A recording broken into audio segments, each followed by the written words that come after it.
अस्सलाम वालेकुम, मैं हूं मुक़द्दस और वेलकम करती हूं आपको हमारे यूट्यूब चैनल कुकिंग मोड्स में। तो आज की जो हमारी रेसिपी है वो है जी बहुत ही मज़े के और बहुत ही क्रिस्पी और बहुत ही क्रंची लच्छा पकौड़ा। बहुत ही आसान रेसिपी है, तो आपने वीडियो को स्किप नहीं करना, वीडियो को लास्ट तक देखना है। तो लच्छा पकौड़ा बनाने के लिए यहाँ पे मैंने एक अदद आलू लिया है। आज हम एक आलू से बनाएंगे प्लेट भर के लच्छा पकौड़ा। तो यहाँ पे मैंने एक अदद आलू लिया है। आलू की हमने बारीक स्लाइसिस में इस तरीके से हमने कटिंग करनी है। तो यहाँ पे सामने मैंने जो एक आलू लिया था उसकी कटिंग कर ली है। अब हमने इस तरीके से जूलियन में इसकी कटिंग करनी है। इस तरह से लंबे साइज में जूलियन में हमने जो सारे आलू के स्लाइसिस किए हैं सब की हमने इस तरीके से कटिंग कर लेनी है। तो बहुत ही आसान तरीके से ये कटिंग हो जाती है। ये देखें, इस तरीके से हमने सारे आलूओं की कटिंग करनी है लच्छे में, जूलियन में। और ये देखें इस तरीके से। तो यहाँ पे मैंने सारे आलूओं की कटिंग कर ली है। अब हमने आलूओं को डालना है। यहाँ पे मैंने पानी लिया है, पानी में हम इसको डालेंगे ताकि इनका जो कलर है वो ख़राब ना हो। ये देखें, इस तरीके से हमने सारे आलूओं को डालना है पानी में और इसमें हमने इनको डिप करके रखना है ताकि इनका जो कलर है वो बिल्कुल भी ख़राब ना हो। और अब हमने अच्छे तरीके से इसको दबा के हमने इसका पानी जो है वो निकाल लेना है और आलू हमने कर लेने हैं अलग। ये देखें, इस तरीके से हमने आलू सारे अलग कर लेने हैं और इनका हमने जो पानी है वो निचोड़ देना है। अब हम यहाँ पे लेंगे एक ही अदद मैंने लिया है प्याज, और प्याज को भी हमने इस तरह से लंबे स्लाइसिस में इसकी भी कटिंग करनी है। जिस तरीके से हमने आलू की कटिंग की इस तरीके से हमने प्याज की भी कटिंग की। तो यहाँ पे मैंने एक अदद आलू लिया था और एक ही मैंने लिया है प्याज।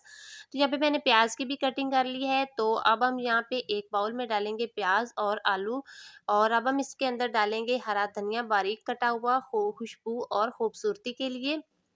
अब हम इसमें कुछ मसाले डालेंगे। तो नमक डालेंगे 1 टीस्पून, लाल मिर्च का पाउडर डालेंगे 1 टीस्पून, और 1 टीस्पून ही हम इसके अंदर डालेंगे धनिया पाउडर। इसके अलावा हम इसमें कोई मसाला ऐड नहीं करेंगे।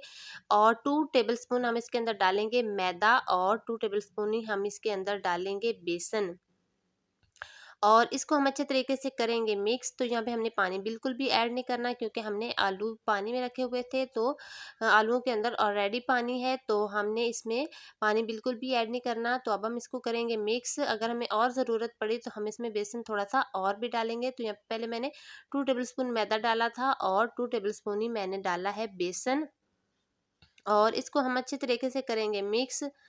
तो यहाँ पे हम तकरीबन 2 टेबलस्पून इसके अंदर और बेसन ऐड करेंगे, और 1 टेबलस्पून हम इसके अंदर डालेंगे पानी, और इसको हम अच्छे तरीके से करेंगे मिक्स। तो इसमें ज़्यादा जो मसाले ऐड बिल्कुल भी नहीं किए जाते, बहुत ही कम मसाले पकौड़े में इस्तेमाल किए जाते हैं। अगर ज़्यादा मसाले ऐड कर दिए जाएँ तो इनका जो टेस्ट है वो ख़राब हो सकता है।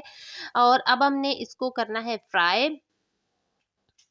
तो यहाँ पे हमारा जो ऑयल है, ऑयल हमारा गर्म हो चुका है, और अब हमने पकौड़ों को फ्राई करना है। तो इस तरीके से हाथ की मदद से हमने जितने साइज़ के पकौड़े हमने बनाने हैं उतने साइज़ के हमने डालने हैं।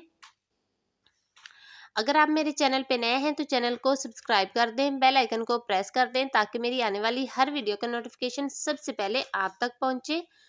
तो जितने साइज़ के आपने पकोड़े बनाने हैं उतने साइज़ के हम इसके अंदर डालेंगे पकोड़े, और हमने इनको हल्की आंच पे फ्राई नहीं करना। अगर आंच तेज़ होगी तो अंदर से जो बेसन है वो कच्चा रह जाएगा और ऊपर से जो पकोड़े हैं वो जल जाएंगे। तो यहाँ पे आपने हल्की आंच पे इनको करना है फ्राई इस तरीके से। तो यहाँ पे हमारे बहुत ही क्रिस्पी और क्रंची जो पकोड़े हैं वो बिल्कुल तैयार हैं। इस तरीके से हमने सारे पकोड़े फ्राई करने हैं। तो अब हम इनको निकालते हैं, और इस तरीके से हमने बाकी जितने भी हमारे पकोड़े हैं वो हम करेंगे फ्राई। ये देखें, इनको अब हम निकालते हैं और इनको हम करते हैं डिश आउट। तो बहुत ही क्रिस्पी और बहुत ही क्रंची पकोड़े बने हैं। तो अब हम इनको करते हैं सर्व।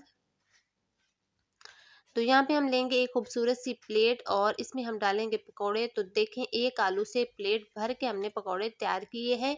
बहुत ही आसान रेसिपी है और झटपट तैयार, बहुत ही मज़े की और बहुत ही क्रिस्पी क्रंची पकोड़े आप भी अफ्तार में बनाएं। बहुत ही आसान रेसिपी है। अगर आपको आज की वीडियो अच्छी लगी तो वीडियो को लाइक कर दें, ज़्यादा से ज़्यादा शेयर कर दें, और कमेंट्स में बताएं कि आपको वीडियो आज की कैसी लगी। तो केचप के साथ हम इनको करेंगे सर्व। बहुत ही आसान रेसिपी है, आप भी बनाएं, खाएं, इंजॉय करें। ये देखिए इस तरीके से अब हम इसको करेंगे केचप के साथ सर्व। तो इंशाल्लाह अगली वीडियो में एक नई रेसिपी के साथ मिलेंगे, तब तक के लिए अल्लाह हाफिज़।